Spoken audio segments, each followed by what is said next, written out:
Bonjour à tout le monde et bienvenue dans cette nouvelle vidéo.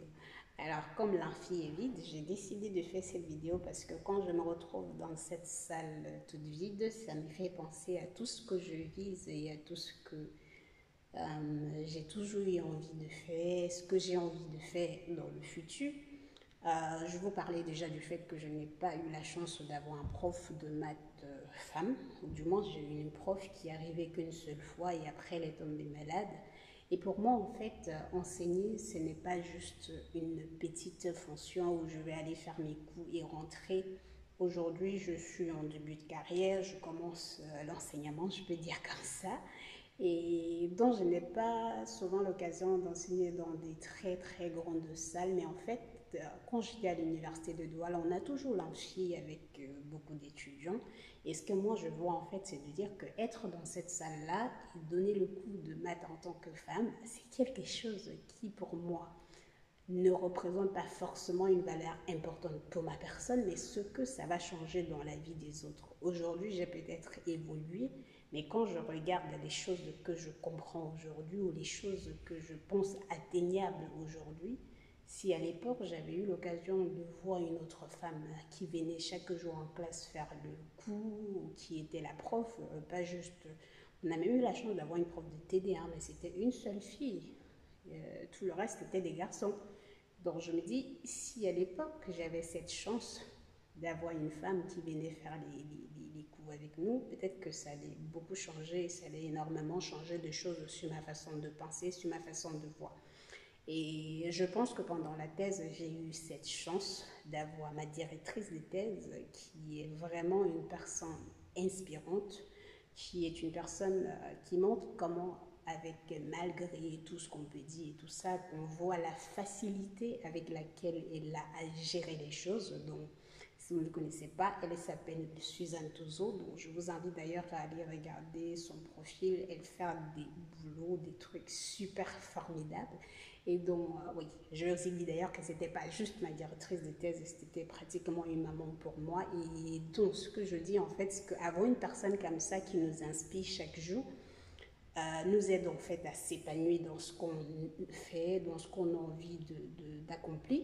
Et ce que je veux, c'est d'être cette personne-là qui arrive à aider les autres à se sentir bien dans ce qu'ils veulent faire, à inspirer les autres ou à, du moins, à permettre les autres de choisir un domaine. Moi, j'aimerais bien être cette personne-là que quelqu'un va dire j'ai choisi ça parce que j'ai vu la personne en fait faire ça, parce que je vous disais, si je n'avais pas eu mon prof de ce langage, je n'aurais peut-être pas vraiment pu rester dans la filière mathématique et le fait d'être autant à fond ou du moins être toujours aussi motivé aujourd'hui dans la recherche, c'est aussi parce que j'ai vraiment eu une bonne période de thèse. Vous le savez d'ailleurs, et vous pouvez regarder plusieurs vidéos sur YouTube pour vraiment vous faire l'idée par rapport à ce qui se passe. Après la thèse, il y a beaucoup d'étudiants qui décident vraiment d'abandonner le domaine de la recherche. Pourquoi? Parce qu'on n'a pas passé vraiment des bonnes années, parce que vous savez, on passe 3 ans sur un sujet, on passe 3 ans à être encadré par une personne, et donc cette personne-là peut être la personne qui nous aide à s'orienter vers ce domaine-là, et aussi ça peut être le contraire. Donc dans mon cas, c'était vraiment super super bien d'avoir des encadreurs bienveillants, des encadreurs qui se soucient de l'ensemble, pas juste des résultats, d'avoir des encadreurs qui se soucient de votre morale, de votre situation, que ça soit à santé et tout le reste, qui se soucient en gros de tout et qui sont vraiment là et que tu comprends, oui, la recherche, ce domaine-là où on trouve cette personne humaine qui est là pour toi. Et donc, moi, je me dis, j'ai envie d'enseigner déjà parce que je veux retrouver ce contact avec les étudiants en salle que je ne retrouve pas dans la recherche. Le fait d'être en salle et de parler avec les étudiants, de voir un étudiant qui va dire ah oui finalement j'ai compris parce que en salle quand je suis à la recherche et tout le reste je n'ai pas du tout ça. Et donc quand je suis en salle de classe et quand je vois un étudiant qui va s'émerveiller en disant oui madame j'ai compris, ou quand je reçois les mails à la fin de l'année en disant madame vous ne nous avez pas lâché, merci beaucoup pour tout ce que vous avez fait, ça me donne la joie au cœur et ça me permet vraiment d'être épanouie dans ce que je fais, parce que finalement il y a aussi les trucs où je ne m'en sors pas. Il y a des matières que je commence à enseigner, c'est tout nouveau, je dois encore apprendre. Parfois, je n'ai pas suffisamment de temps pour apprendre, mais on peut garder sur le côté où on se prépare, on fait tout ce qu'on a fait, je suis en début et j'apprends plein de choses. Et je me dis, ça va aller forcément à un moment donné. Et donc, mon jeudi en salle, ce que je retrouve, ce contact avec les étudiants, le fait qu'un étudiant va dire, ah oui, ça j'ai compris, non, je n'aime pas les maths. Et au bout de 2 séances, 3 à 5 séances de cours, il va réagir différemment par rapport à la façon avec laquelle il réagissait le premier jour. C'est merveilleux, donc je ne vois pas ce que je peux encore rêver à voir plus que ça. C'est tout simplement formidable de voir comment les gens vont finalement réagir après qu'on parle et tout. Donc c'est ce que moi je veux, c'est ce que j'ai envie d'arriver chaque jour, de ressortir à la fin de chaque année et voir les étudiants tellement contents d'avoir appris des choses, d'avoir une prof qui s'occupait ou qui se souciait en fait du résultat de fin d'année. Et justement, côté recherche, je vous parle parce que dans la recherche, on a un peu cette liberté où on se lance dans quelque chose qu'on ne sait pas où on a envie d'arriver, on essaye de travailler et on voit ce que ça produit.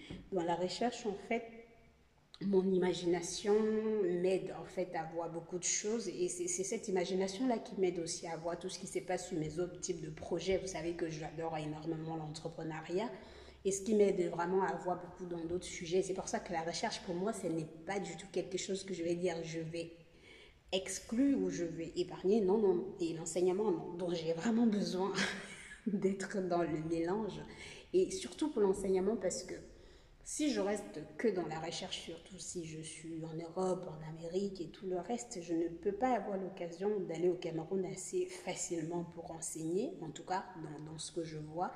Et si je ne reste que dans la recherche, je ne vais pas du tout améliorer mon côté enseignement. J'ai envie d'améliorer cette côté de transmission et j'ai même d'ailleurs envie justement de continuer sur la chaîne YouTube et donc le fait d'enseigner, le fait de rencontrer toutes les difficultés chaque jour avec les étudiants, ça m'aide vraiment à voir sur ce que je dois travailler, sur ce que je dois améliorer pour aider à la compréhension. Donc, dans cette salle qui est vide, il y a probablement plus personne à l'université. Je m'amuse en fait à voir ce que ça représente, cette notion de salle vide. Et même aujourd'hui, on avait les rattrapages. Et quand on fait le rattrapage, quand on convoque 200 étudiants, dans la salle où je surveillais, on avait convoqué 68. On avait juste 20 qui sont arrivés. Et dans la salle où je suis actuellement, on avait convoqué 200 et on avait juste 50 étudiants qui sont arrivés pour le rattrapage.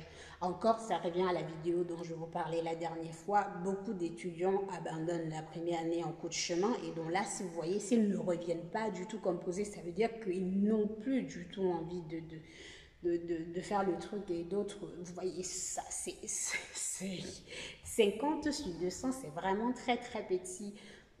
Et donc, je ne sais pas si dans d'autres matières c'est pareil, mais bon, je parle de maths parce que c'est ce que je connais et parfois le découragement qu'on voit que les étudiants ont en mathématiques, ça peut aider aussi à comprendre certaines choses. Je sais que on essaye chaque jour comme on peut, comme pour tous les enseignants, hein, à trouver des solutions pour que les mathématiques soient assez, de plus en plus assez ludiques, pour que les étudiants qui ne sont pas forcément des matheux s'habituer à travailler dans ce domaine-là, mais on ne peut pas tout rendre ludique parce que finalement, il y a quand même un certain côté qu'il faut rester. Mais toujours est-il que même en tant qu'étudiant, vous-même en allant à l'université, vous savez pourquoi vous êtes là. Donc c'est parfois à vous de vous poser la question pourquoi la matière. C'est vrai qu'on va expliquer, mais on ne peut pas tout expliquer, surtout pas tous les chapitres en fait. Mais l'avantage dans certains cours, comme le cours ce que je venais suivre aujourd'hui, c'est qu'on fait la modélisation, donc on a un problème vrai, on a un problème pratique, qu'on sait pertinemment pourquoi on a retrouvé ces équations-là. Donc voilà, c'était un peu cette petite vidéo de confidence que je voulais faire aujourd'hui avec vous et là, je suis à l'université de Nice-Côte d'Azur. C'est probablement mon dernier jour parce que je vais justement changer d'université et même peut-être presque de pays et voire même le continent dont je faisais ces dernières vidéos parce que j'ai quand même passé 4 années à enseigner ici et c'est un dernier jour plutôt assez triste. J'ai eu des matières, j'ai croisé des super étudiants et aussi des super enseignants et un personnel hyper intéressant qui se soucie ou pendant les mails. Aujourd'hui, j'ai croisé une personne, je disais, mais on s'écrit par mail depuis et qu'on ne s'est jamais rencontré. les gens sont hyper bienveillants et parfois quand on est extérieur, on pense à autre chose. Mais de façon générale, j'ai eu des super années en France. Donc, cette dernière vidéo, en fait, c'est pour profiter encore des derniers jours, quoi. Donc, voilà, c'est tout. On termine pour la vidéo et on se retrouve très bientôt.